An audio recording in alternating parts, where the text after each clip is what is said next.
Assalamualaikum warahmatullahi wabarakatuh. Jumpa lagi bersama saya Muhammad Syukur dalam channel YouTube saya, channel yang senantiasa menyajikan berita-berita aktual, dunia, dan syarat dengan muatan-muatan kearifan lokal. Pada perjumpaan kali ini saya akan membahas mengenai pemikiran teoritis dari salah satu ilmuwan yang sangat terkenal, yaitu Pierre Bourdieu. Bourdieu ini selain dikenal sebagai seorang intelektual, dia juga dikenal seorang filosof yang pemikiran-pemikirannya sangat masyhur di abad 21. Bourdieu sendiri lahir tanggal 1 Agustus tahun 1930 di Prancis pada sebuah wilayah yang bernama Dinguin, dan meninggal tanggal 23 Januari tahun 2020 di Prancis. Jadi Bourdieu ini adalah seorang ilmuwan yang lahir dan berkarir di Prancis. Dia mengajar di beberapa universitas di Prancis. Pemikiran-pemikiran Bourdieu banyak dipakai kalangan ilmuwan untuk memahami berbagai realitas di masyarakat saat ini. Nah, tentu kita akan mendiskusikan pada pertemuan kali ini saya akan membahas mengenai pemikiran-pemikiran Bourdieu, konsep-konsep utama Bourdieu, supaya kita bisa memahami berbagai realitas yang terjadi di masyarakat. Salah satu konsep utama dari Bourdieu adalah habitus. Habitus itu seperti apa? Bourdieu merumuskan konsep habitus itu dalam analisis sosiologis dan filsafati sebagai sebuah perilaku manusia. Dalam arti ini, habitus itu adalah nilai-nilai sosial yang dihayati oleh manusia dan tercipta melalui proses sosialisasi nilai yang berlangsung lama, sehingga mengendap menjadi cara berpikir, menjadi cara bertindak, dan menetap pada diri manusia tersebut. Berdasarkan konsep ini, sesungguhnya pendekatan habitus itu memahami realitas dengan menggunakan perspektif historis. Kebiasaan-kebiasaan yang dilakukan oleh seseorang pada hari ini itu sesungguhnya bisa kita pahami dengan merujuk kepada berbagai rentetan peristiwa yang dialami oleh seseorang itu, sehingga dia bisa seperti hari ini. Katakanlah misalnya seseorang yang pandai hari ini, kita tidak akan bisa memahami realitas yang sesungguhnya jika kita hanya memahami kepandaiannya berdasarkan apa yang kita lihat hari ini. Tetapi kita harus menelusuri kepandaiannya itu berdasarkan rentetan peristiwa yang membuat dia pandai seperti hari ini. Katakanlah misalnya, mungkin dia di masa lalu seorang yang rajin membaca, seorang yang rajin membeli buku, disekolahkan pada sekolah yang bagus, mengikuti berbagai les-les misalnya, sehingga dia hari ini terlahir sebagai orang pintar. Nah, itulah realitas yang sesungguhnya. Dan habit itu, kebiasaan-kebiasaan seseorang, tindakan-tindakan seseorang, itu adalah sebuah rentetan peristiwa masa lalu yang membuat dia memiliki kebiasaan itu. Jadi pendekatan habitus, konsep habitus bisa kita pahami dengan pendekatan historis. Nah, selanjutnya dalam pandangan Bourdieu disebutkan bahwa habitus yang sudah mengendap begitu kuat dan tertanam sehingga menjadi perilaku fisik, mempengaruhi perilaku fisik seseorang, itu yang disebut dengan heksis. Jadi heksis itu adalah sebuah perilaku yang melekat pada perilaku fisik seseorang sehingga menjadi identitas dari orang itu. Jadi heksis ini merupakan bagian terdalam dari sebuah habitus, kebiasaan. Nah, itu konsep sederhana dari habitus dari Pierre Bourdieu. Nah, konsep lain yang dimainkan oleh Bourdieu adalah kapital. Kapital dalam konsep ini bukan hanya bermakna materi, uang, tetapi kapital dalam pandangan Bourdieu adalah modal yang memungkinkan kita untuk mendapatkan kesempatan-kesempatan di dalam hidup. Jadi saya ulangi sekali lagi bahwa kapital dalam pandangan Bourdieu adalah modal yang memungkinkan kita untuk mendapatkan kesempatan-kesempatan di dalam hidup. Ada beberapa kapital yang dijelaskan oleh Bourdieu, misalnya kapital intelektual dalam konteks ini pendidikan, di orang memiliki tingkat pendidikan tertentu adalah modal atau kapital bagi mereka. Ada juga yang disebutkan oleh Bourdieu adalah kapital ekonomi, materi, uang, dan lain-lain. Ada juga yang disebut dengan kapital budaya, latar belakang seseorang, bagaimana jaringan-jaringan seseorang itu. Nah, kapital ini atau modal ini bisa diperoleh manakala seseorang itu memiliki habitus yang tepat dalam hidupnya. Jadi orang memiliki kapital pendidikan manakala habitus yang ada pada dia memang terlahir memungkinkan dia untuk menggapai kapital pendidikan. Dia tidak akan mungkin mendapatkan kapital pendidikan manakala dia terlahir bukan dalam habitus, kebiasaan-kebiasaan yang akan menunjang dia untuk sukses dalam pendidikan.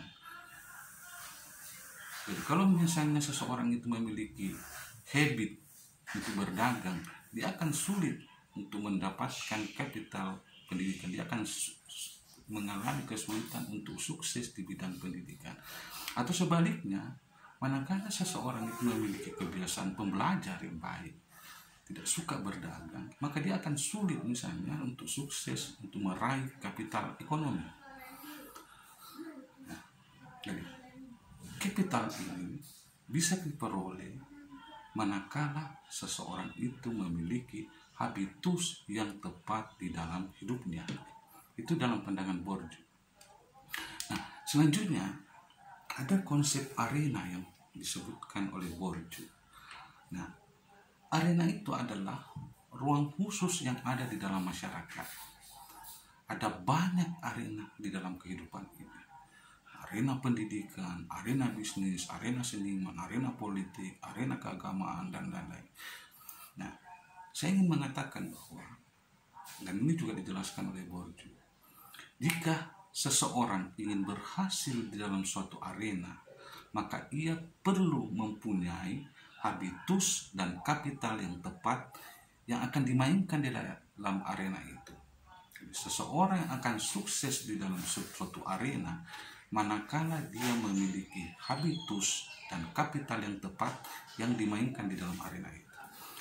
Saya ingin memberikan contoh dalam konteks misalnya politik. Seorang politisi jika ingin sukses meraih dukungan suara misalnya di wilayah tertentu, di arena wilayah tertentu, maka dia harus ditunjang oleh habitus dan kapital yang tepat yang akan dimainkan di arena itu. Katakanlah dia bermain di arena kantong-kantong kemiskinan, wilayah kemiskinan, maka dia harus memiliki habitus, jaringan-jaringan dengan beberapa orang yang ada di situ. Dia harus bisa memiliki modal budaya, modal jejaring yang memungkinkan dia meraih simpati dari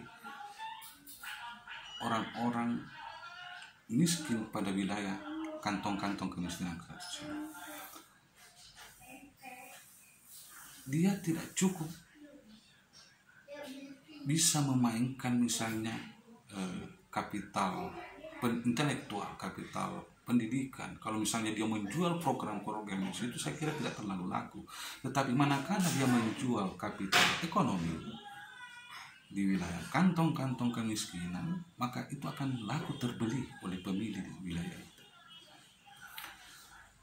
Sebaliknya, kalau dia bermain di arena misalnya di lingkungan orang-orang terdidik, lantas dia mau memainkan money politik, maka dia kemungkinan akan tidak terbeli, akan tidak mendapat dukungan di lingkungan yang memiliki tingkat intelektual tertentu.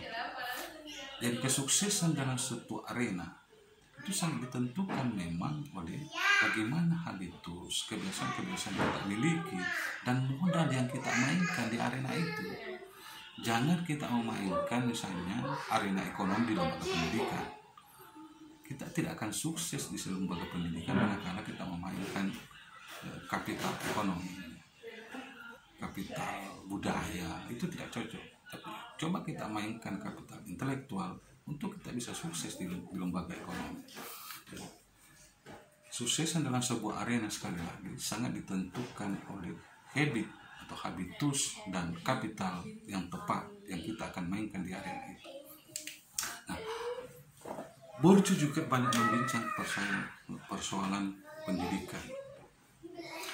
Bagi Bourdieu, pendidikan adalah suatu proses penciptaan ulang dominasi sosial yang telah ada sebelumnya. Ini menarik. Pendidikan dianggapnya sebagai sebuah proses penciptaan ulang terhadap dominasi sosial yang telah ada sebelumnya. Pendidikan menutup pintu bagi orang-orang yang tidak memiliki habit maupun kapital sebagai seorang pembelajar. Jadi seorang yang tidak memiliki habitus maupun kapital intelektual sebagai pembelajar itu akan sulit mendapatkan pendidikan yang memadai. Nah, pandangan Bourdieu ini berawal dari sebuah pencermatan beliau terhadap sebuah universitas ternama di Perancis, di mana yang bisa masuk mengenyam pendidikan di universitas itu adalah orang-orang yang memiliki kapasitas intelektual yang bagus dan memiliki cukup uang untuk membayar, karena cukup mahal untuk bisa masuk ke perguruan tinggi tersebut. Dia sekolah universitas unggulan, universitas elit. Nah, dengan demikian dari hasil pencermatannya itu, dia melihat bahwa kalau seperti ini dunia pendidikan kita, maka pendidikan tidak ubahnya sebuah proses penciptaan ulang terhadap dominasi sosial yang ada. Yang bisa bersekolah itu saja yang memiliki memang otak yang bagus dan memiliki kemampuan ekonomi untuk membayar pendidikan itu. Nah, jadi tertutup peluang bagi orang yang tidak memiliki kapasitas intelektual yang bagus dan tingkat ekonomi yang lemah. Sehingga dengan demikian yang bisa meraih pekerjaan-pekerjaan yang bagus karena mereka memiliki pendidikan yang luar biasa adalah orang-orang yang terlahir dari dunia pendidikan yang hebat itu. Nah, kalau seperti itu, pendidikan tidak ubahnya sebagai sebuah penciptaan ulang dominasi sosial yang ada. Sejatinya pendidikan bagi Bourdieu tidak harus seperti itu. Lembaga pendidikan yang sejatinya mendidik orang, mau bodoh, mau pintar, terima saja. Karena tugas lembaga pendidikan adalah mencerdaskan atau memanusiakan manusia. Bukan mencerdaskan orang yang sudah cerdas. Tapi lembaga pendidikan akan menjadi hebat manakala lembaga pendidikan itu mampu menerima yang kurang cerdas, lantas mengeluarkan menjadi cerdas. Itu baru lembaga pendidikan yang hebat. Nah, inilah yang dikritik oleh Bourdieu, bahwa pendidikan itu tidak ubahnya sebagai sebuah penciptaan ulang dominasi sosial yang ada. Karena yang bisa masuk ke lembaga pendidikan yang berkualitas adalah orang-orang yang memiliki intelektual yang bagus, nilai yang bagus, memiliki ekonomi yang bagus untuk bisa membayar sejumlah biaya kuliah di universitas ternama. Nah,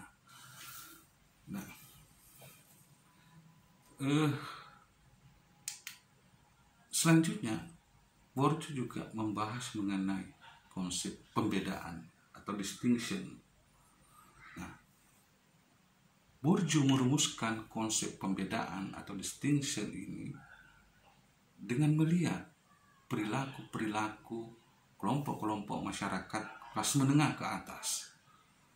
Nah, ternyata dari hasil pengamatan Bourdieu, dia menemukan bahwa pembedaan atau distinction itu senantiasa tercipta atau diciptakan oleh kelompok-kelompok masyarakat kelas menengah ke atas. Unsur pembeda di dalam kehidupan ini senantiasa dihadirkan, diciptakan oleh orang-orang yang berasal dari kelas menengah ke atas. Dalam rangka apa? Kelas menengah ke atas ini ingin menunjukkan status sosialnya yang khas. Dia ingin menunjukkan kelasnya, bahwa dia berbeda dengan yang lain. Dia berbeda dengan kelas menengah, kelas bawah. Kalau kita lihat realitas di masyarakat, dengan cepat kita bisa mengidentifikasi bahwa ketika yang lewat di jalan raya itu menggunakan motor Harley, pasti bukan kelas bawah, pasti itu adalah kelas menengah ke atas atau kelas atas.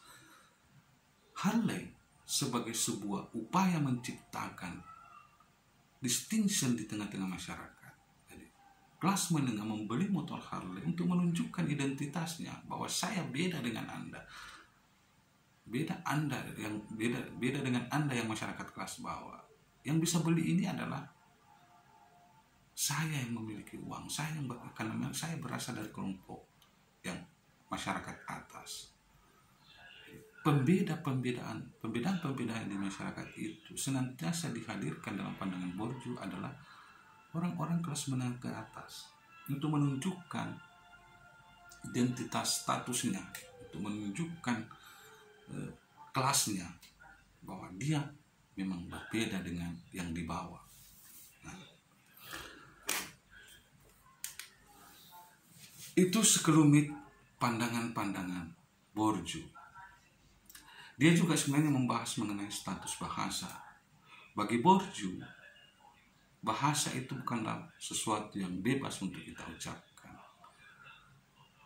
Bagi Bourdieu, bahasa bukanlah alat komunikasi yang bersifat netral, tapi di balik sebuah bahasa sesungguhnya ada kepentingan-kepentingan. Jadi bagi Bourdieu, bahasa adalah simbol kekuasaan.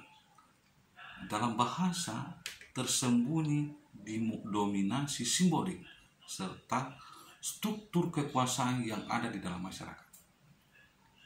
Jadi, penggunaan kata atau bahasa oleh seseorang mencerminkan kelas sosial ekonominya di masyarakat. Jadi, memang bahasa itu tidak pernah bersifat netral, tetapi senantiasa mengandung kuasa-kuasa tersembunyi di baliknya. Seseorang dengan cepat kita bisa mengidentifikasi bahwa dia seorang intelektual dengan gaya bahasa yang mereka kemukakan. Itu suatu pertanda bahwa betapa bahasa itu sesungguhnya mengandung struktur kekuasaan, mengandung adanya dominasi simbolik yang ada di dalamnya. Dia tidak pernah bebas terucap begitu saja, tetapi di balik sebuah bahasa sesungguhnya tersembunyi adanya dominasi simbolik. Dari tutur bahasa dia seorang terpelajar. Dia sangat ilmiah cara menguraikan sesuatu. Dia sangat fasih di dalam menggunakan istilah-istilah ilmiah. Nah, istilah-istilah yang dikemukakan seseorang itu sesungguhnya tersembunyi adanya dominasi simbolik dan struktur kekuasaan. Nah, itu Bourdieu juga banyak mengulas terkait dengan bahasa sebagai sesuatu yang tidak bersifat netral, tetapi senantiasa di balik sebuah bahasa, tutur kata yang kita ucapkan, di situ terkandung adanya dominasi simbolik dan struktur kekuasaan yang melekat di dalamnya. Nah, saya kira itu yang bisa saya sampaikan sekaitan dengan pemikiran-pemikiran Bourdieu. Tentu banyak hal yang terlupakan, yang belum sempat saya uraikan dari pemikiran-pemikiran Bourdieu tersebut. Terlalu singkat untuk mendedah pemikiran Bourdieu dengan durasi waktu misalnya 20 menit atau setengah hari atau 1 hari. Borju adalah seorang pemikir besar yang tidak mungkin diurai pemikirannya hanya dalam tempo singkat, tetapi perlu didedas secara berulang, secara bertahun-tahun untuk memahami bagaimana pemikiran-pemikiran teoritis dari Borju. Tetapi satu hal yang pasti bahwa pemikiran-pemikiran Borju menarik untuk kita cermati, untuk kita pahami di dalam rangka memahami tindakan-tindakan masyarakat yang ada pada saat sekarang ini. Sekian dari saya. Assalamualaikum warahmatullahi wabarakatuh. Sampai jumpa di channel YouTube saya dan simak terus informasi-informasi yang ada di channel YouTube saya. Assalamualaikum warahmatullahi wabarakatuh.